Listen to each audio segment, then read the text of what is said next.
3 अंडे देती हैं, तो 9 मुर्गियां 9 दिन में कितने अंडे देंगी। तो जैसा कि मैंने आपको बताया, इस क्वेश्चन का आंसर थोड़ा सा मुश्किल होने वाला है, तो जल्दी से अपना आंसर सोचकर हमें कमेंट में बताइए। और आपका टाइम शुरू होता है अब से।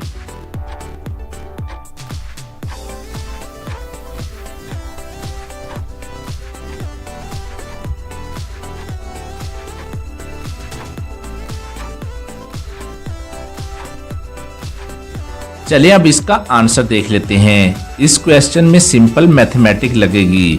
यहाँ ये एक मुर्गी 3 दिन में 1 अंडा दे रही है, तो अगर हम कैलकुलेट करें इसको, तो एक मुर्गी 9 दिन में 3 अंडे देगी, तो 9 मुर्गियां 9 दिन में 9 × 3 27 अंडे देंगी। अगर आपको इसका आंसर समझ में नहीं आया तो आपको पेन और कॉपी लेकर बैठना चाहिए और थोड़ा सा लिख कर देखना चाहिए, आपको समझ में आ जाएगा। चलिए अब दूसरी पहेली देख लेते हैं। ये पहेली हमें भेजी है मोहम्मद नईम ने। दोस्तों, इस पहेली में आपको बताना है, श्रीनगर से चोर भागा, कानपुर पर पकड़ा गया, तलीपुर पर फैसला हुआ, नूनपुर पर मारा गया। तो ध्यान से सोचिए और आंसर हमें कमेंट में बताइए।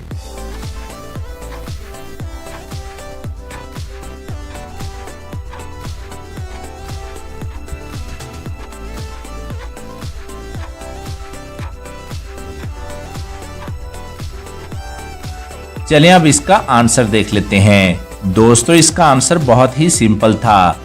इसका आंसर है जूं, जो कि सर में होती है।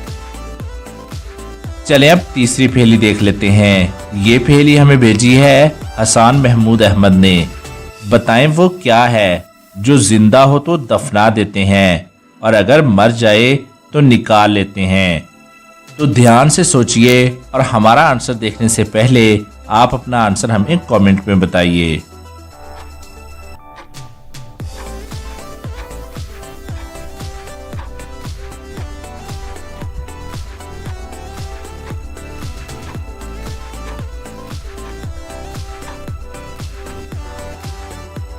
चलिए अब इसका आंसर देख लेते हैं और इसका आंसर है बीज और पौधा।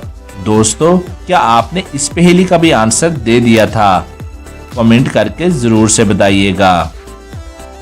चलिए अब चौथी पहेली देख लेते हैं। ये पहेली हमें भेजी है हसनात शाह ने। राजा रानी कहो कहानी, एक घड़े में 2 रंग का पानी।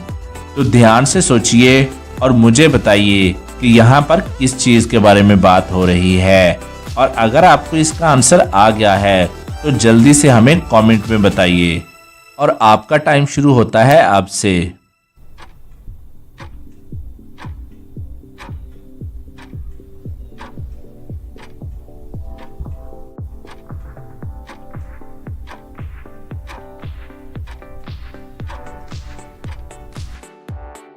चलिए अब इसका आंसर देख लेते हैं और इसका आंसर है अंडा। चलिए अब पांचवी पहेली देख लेते हैं। दोस्तों, इस पहेली में आपको बताना है कि आपके सामने जो पिक्चर दिखाई दे रही है इसमें क्या गलती है। आंसर देखने से पहले आप इसका आंसर थोड़ा सा ध्यान से सोचिएगा। हिंट के तौर पर मैं आपको बता दूं, इसका आंसर बहुत ही लॉजिकल है, तो आप अपना आंसर जल्दी से हमें कमेंट करके बताएं।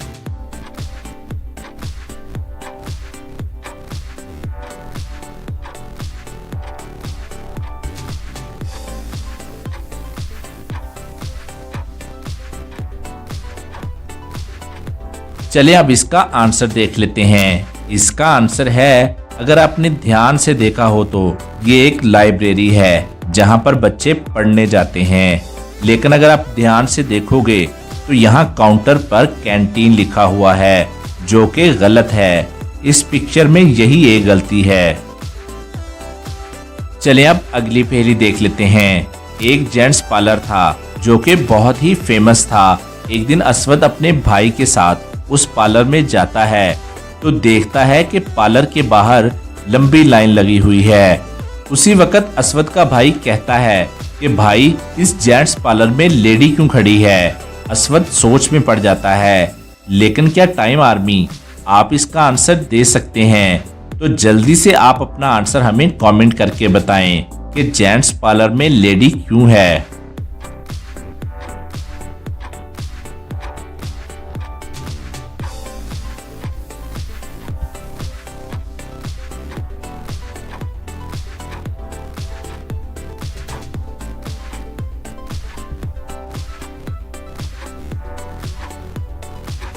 चलिए अब इसका आंसर देख लेते हैं। वो लेडी के सामने देखिए, एक बच्चा खेल रहा है।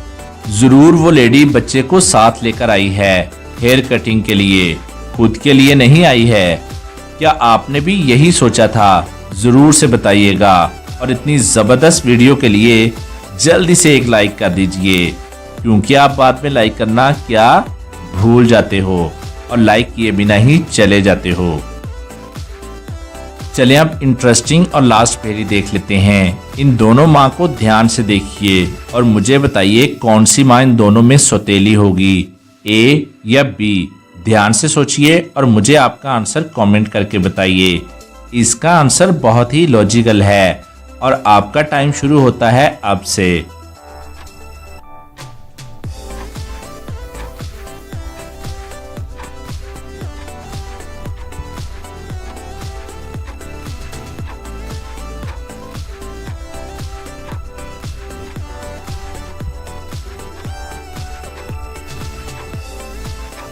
चलें अब इसका आंसर देख लेते हैं। बच्ची ए बहुत खुशी खुशी पोछा लगा रही है।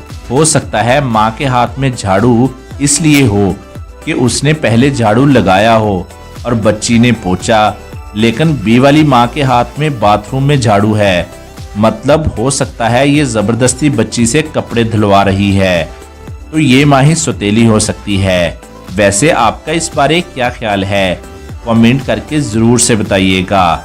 और आज की वीडियो के लिए बस इतना ही। जैसा कि मैं हर दफा कहता हूँ, अगर अभी तक आपने हमारे चैनल को सब्सक्राइब नहीं किया तो क्या कर रहे हो दोस्तों, जल्दी से चैनल को सब्सक्राइब करके ये बेल आइकन को जरूर क्लिक कीजिएगा। इसका फायदा ये होगा कि आपको वीडियो सबसे पहले मिलेगी। और अपना बहुत सा ख्याल रखिएगा। Thanks for watching.